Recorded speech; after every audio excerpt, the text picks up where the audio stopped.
Hello again.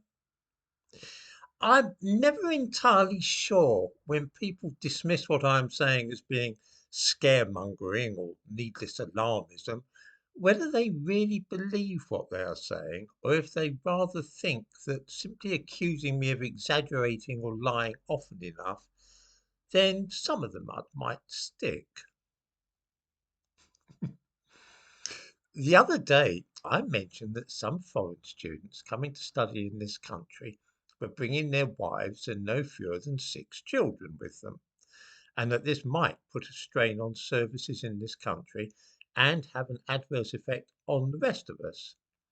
Ridiculous, I was told. After all, those children wouldn't need much medical care, would they? What nonsense to say that looking after them would have an effect on the NHS. I can see that I shall have to revisit the subject and give a few facts and figures to explain the situation to those who have not previously thought too deeply about the matter. Last year, the 600,000 foreigners coming to study at British universities brought with them no fewer than 135,800 wives and children. These are the official figures from our government. In the description to this video, I give links to the statistics which I am giving here.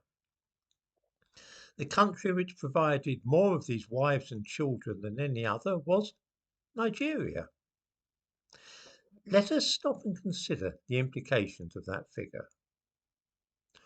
All these people will register with a GP once they're living in this country, as they are perfectly entitled to do. Now, the average general practitioner or family doctor in Britain has 1,700 patients on his or her books, according to the Office for National Statistics. This means that those 135,800 wives and children of foreign students will need roughly 80 GPs all to themselves. I got this figure by dividing 135,800 by 1,700. Now let's conduct a thought experiment. We know that there is great difficulty in obtaining an appointment to see our doctors and that the NHS is under tremendous strain. This is why we are desperately recruiting so many medical staff from abroad. We need more doctors, yeah?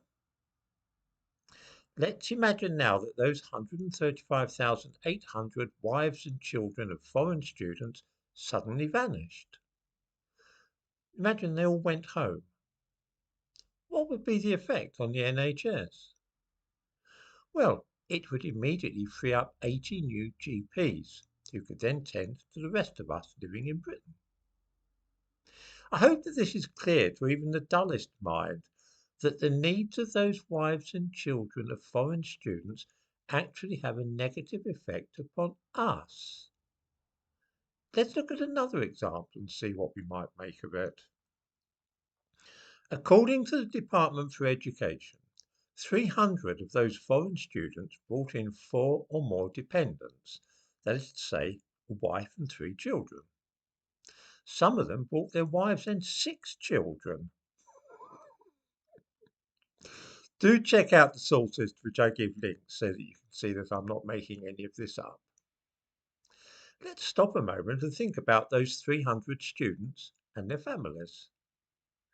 If they are bringing in at least 3 children each, and some are bringing in 6, then why don't we assume that maybe 4 is a fair guess for the average in that group?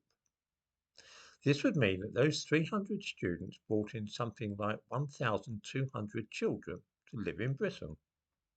They will be attending school here, as they are entitled to do. Since classes these days are usually no more than 30, then that means that this group will require the services of 40 teachers all to themselves. That is 1,200 divided by 30. If they were to go home, then that would give us 40 teachers free to do other things with the people living here, their children.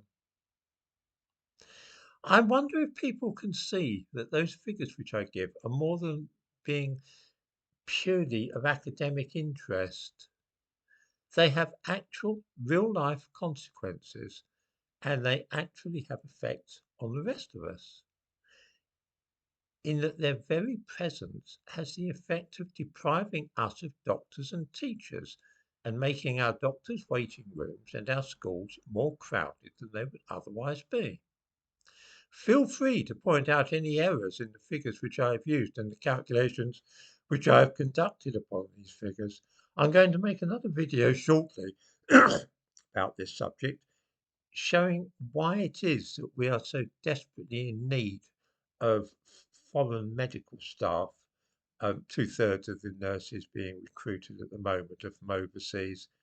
It's a case of immigration creating more immigration, because the more immigrants that come to this country and need doctors and schools, then the more we're going to need teachers and doctors and nurses.